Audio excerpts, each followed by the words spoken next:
Got my helmet. Sorry, guys. And my neck brace.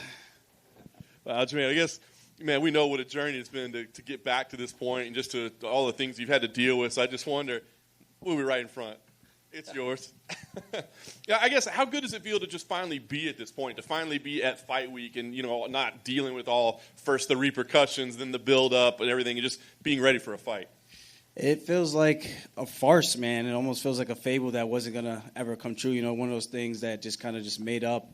I had a lot of obstacles just to get back here, and I'm super fortunate, super blessed. And that's been the theme of this camp, because a lot of ups and downs from not being ready, my body not cooperating with me. I think I just cut my PT too early, trying to jump in for a fight that I was told that I wasn't ready for yet. Starting up another training camp, and then that one getting pulled from underneath me again and being told that Jan isn't vaccinated. I think they were just saying that to just kind of get me to attack him, which I did. So they got me to take the bait, and we had to push back again. I was starting to think, like, I would never be back to another fight week. So I'm really blessed to be here. I'm super happy and thankful to be making this journey and this walk again and doing all this stuff with everybody, because one day the music stops, and I think that's been the theme for me. It's here one day, gone tomorrow. So I'm blessed that I can make some pay-per-view points. That's going to be nice. And get to punch a guy I don't really like in the face and cement my legacy and history, and that's what it's all about. We know physically what you had to overcome to get here, right? But I just wonder, like, how taxing or difficult the last 13 months have been for you mentally. First coming out of it, you're trying to explain to everybody what happened, and then you're getting doubts and questions, and people question your integrity and your character and all these things along the way. I mean, how difficult has it been for you, I guess, mentally to deal with all the noise? Not too bad. In the beginning, I was trying to get people to understand. They were asking me, like, why I looked like that, and then as I tell them, they shit on me. So I'm just like, all right, at this point, if you guys are going to make fun of me, I'm going to make fun of you. I'm going to take this and run with it. So people were saying they didn't like the way I handled it. I'm like, let's be straight here. I handled it this way because of the people. If it wasn't for that, again, the way I let the belt go in the octagon, I think that shows exactly how I felt about it. And even despite that, I felt like I was a champ when I beat Corey Sandhagen. The media said the same thing. We were the highest ranked guys. We should have been fighting for the belt. Not a guy coming off of a loss, and not a guy who just beat a retired Uriah Faber. Uriah Faber is great, but he did his work back in the day, not currently. So for him to get a title shot, both those guys, they did not belong in that title shot situation, and we know how the UFC operates. So at the end of the day, is what have you done for me lately? And I felt like the champ going into that fight, so no one could ever tell me you're the most unqualified champion. I'm like, listen, dude, if you know what you're watching and you understand and follow the sport, then you know that I was the guy that should have been there the entire time. So it is what it is. For me, Saturday night, I get to defend my belt and right the wrong, and my first title defense is Petr Yan. So we had a controversial ending. The fight was going his way. I already admitted that multiple times, and people still decided to go over that. And it is what it is. So you harp at me, I'm going to do the same thing and just dish it right back. And I like to have a little bit of fun with it. Nice. How much intel did you get for that first one, right? I mean, we know that you're saying, look, I'm a different guy now. I had surgery. I made some mistakes. I'm different. But from your perspective, how much intel did you get in that fight that you feel is useful? I mean, did anything surprise you or anything you're like, oh, now I know I can use that against you? Not really. I think Jan is a phenomenal fighter. I think he's great, but I just think I'm the best. And if that's my off night and I can have an output like that and still keep pushing forward even though he's hit me with his best shit, I mean, what happens when I'm on, just like all the other nights? So the most thing I could give him credit for as his high guard is pretty well sound. But outside of that, it's like I'm hitting him with these shots that aren't meant to really do damage, just to keep him at bay and for him to overcommit and look for my takedowns. And I just wasn't able to drive through and do all the things that I normally do. So he's good. He's talented. He's got good reflexes, good instinct. His trips are good, but at the end of the day, I legitimately think anyone who hasn't wrestled before could have did that to me that night. And people can say whatever they want. We're going to find out in a couple of days. It's either I'm full of shit or this guy really, really just had a nice highlight reel based on a guy that wasn't fit to fight that day. So that's the beauty of this sport, So thankfully for him, he was dumb enough to give me another opportunity, and this time I won't let him off the hook. At first, after the fight, it felt like the back-and-forth banter was maybe just having a little fun, and then it seemed to get pretty personal. I mean, has this become a personal fight for you? I mean, yes and no. I think the personal part is we both really, really want to win. He thinks he's better than me. I think I'm better than him. And I think that's pretty much where it goes. Like, whether or not after this there's a handshake or a hug, whatever, or a grilling stare down afterwards, who knows? You know, I just think depending on how the fight goes, depends on how this kind of ends up. You know, so at the end of the day, I'm in here to be the best, whether it's Jose Aldo, TJ Dillashaw, Dominic Cruz, Rob Font, whoever it is, Cheeto, all these guys. These are a lot of great competitors out there, or Piotr Jan. So he's the guy in front of me. He's the guy I need to take out, and he's the one with the target on his back. I got nothing to worry about. I'm the underdog. Everyone thinks I'm going to get smoked again. I'm going to have the last laugh, and I cannot wait because I've been in this position before, and people, oh, he can't strike. Pedro Munoz, oh, he can't grapple. It's Corey Sandhagen, he can't hang with him. He's too long. This, that, the third. Cody Stamen, Brett Johns, undefeated. All these guys, you know. These guys are great athletes, great competitors, but I've been doubted multiple times, and I always rise to the occasion. I can't wait to do it again.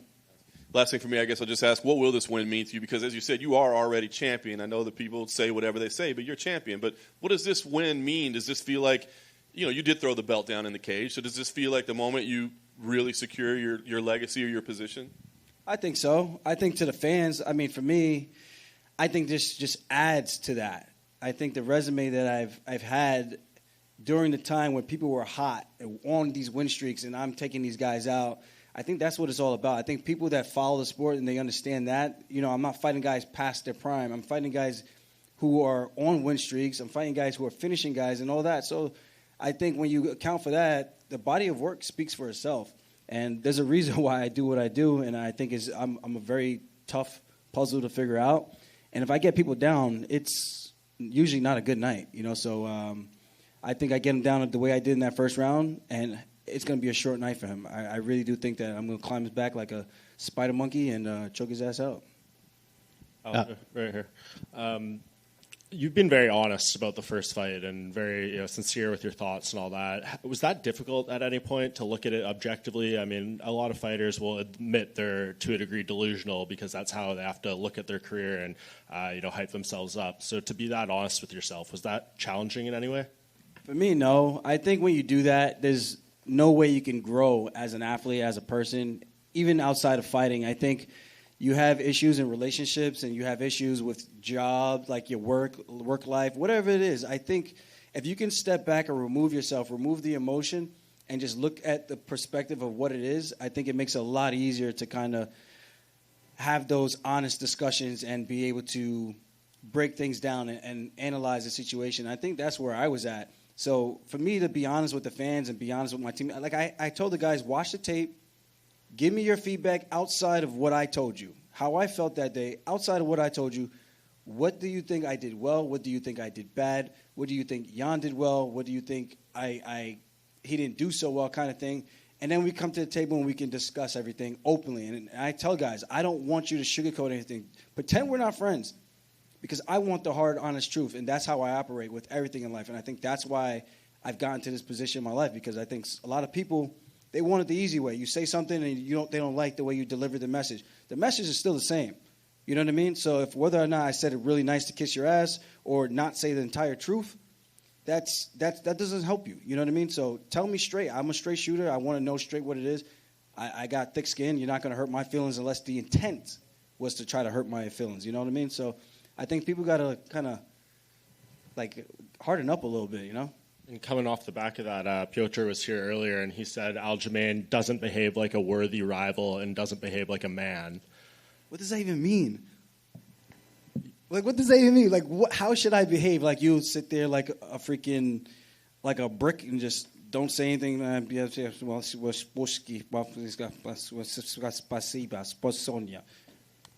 what? That's a man? I guess that makes you a man. I don't know. Like, I like to have fun. I like to enjoy my life. I'm enjoying the ride, so I'm sorry that he thinks the way I enjoy my life doesn't fit him. But no one's going to tell me how to live. No one's going to tell me what's a man. Like, a man's handling your shit and your responsibility, and that's what I'm doing. And Saturday night, I got responsibility I'm going to handle. I'm going to handle that shit, and that's the way I respond to that. Aljo over here. To go by Piotr being in here earlier and saying things, he said that if before Saturday he and his team run into you and your team, it's going to be on, and essentially his team will take out your team. What's your reaction to that, and have you seen him this week so far? I have not seen him. I honestly kind of want to see him just to see what will happen. I mean, I'm calm, cool, collected, so it's I go for the energy he's going to bring, you know. So if he thinks it's going to be on, then I'm ready, you know. I'm more than ready. I'm ready now. I'm ready Saturday. So if you really want to do something, I'm right here. I'm in the same hotel as you. You can find me. If you want, I can give you my room number, not to other people to show up at my door, but you know. So it is what it is. I think he's just talking shit. It's cool. I feel like we're good rivals. I feel like we probably end up fighting again, and depending how this fight goes, I smoke him. What are people going to say? What are people going to say if and when I smoke this guy? Is it more about proving the doubters wrong or about proving yourself right? How does that sort of balance out in your mind? A little bit of both. It's a little sweet to kind of stick it to people a little bit, you know, kind of rub it in their faces. People did it to me, and when I do it back, I just hope people can take it the same way I had to take it for 13 months, you know. So I'm ready to just end this chapter and move on to the next one. You know, I got a lot of guys that I want to take out, and Jan is a big one. People rate him super, super highly, and he's either going to look stupid or I'm going to look really stupid. So it's one of the two. People have him as this huge betting favorite. Let's see if he rises to the occasion and do what he's supposed to do. And then last thing, you sort of talked about the rivalry, and you feel like there's a chance that even down the road you guys will fight again. I know you have a lot of fighting left in your career. You're far from done, but when your career is done, do you feel like when they write the Aljamain Sterling autobiography, there's going to be multiple chapters on this rivalry with Petr Yan? Do you think he'll be your greatest competitive rival? Possibly. I think the whole storyline with everything, the way he leapfrogged me over something that he didn't deserve or earn, I think there's a lot to unfold in our history with each other. So I'm excited about it, and just however this fight goes, I really do think I'm going to run through this man. And like I said, people think he's good. If and when I run through him, what are people going to say about me? I mean, do I become the greatest of all time? You know what I mean? In this division, I don't know. There's a lot of histories to still be written, a lot of fights to still be had, and this is just another one on the checklist. Not a man. Aljamain, just real quick, you mentioned that at some point you didn't even think you'd do another training camp. Can you give us some details with maybe some examples? How bad did it get, the whole situation with your neck? Well, I think the easiest way is to go back to my sparring sessions with Marab, and he's an animal. He's a machine for the reason, but we normally have very, very competitive and high-level, high-output sparring sessions and even grappling. And for me to only be able to go around with him and then literally fatigue where I can't even really keep my arms up and push because I'm exhausting myself. I'm not exhausting myself. I am exhausted in the second and third rounds. It's not fun, you know. So that's not really a motivating feeling. And to know what you're capable of doing, knowing what you have done in the past, and to be where I am now, the best way I could describe this training camp is just to me a blessing, man. Because again, the music stops at some point. I thought it stopped for me, and I thank God that I'm back in this position, because I was really starting to look at like other options of things that I might have to fall back on. You know, I got my real estate, I got my 3 houses, I do my podcasting, I do other things and break down fights and all that stuff. So it really put things in perspective. Like one day this can all just be taken away in one injury, you know, for all of us. And I worked really, really hard to get back to this point in my life, and I can't wait to compete. It's a very...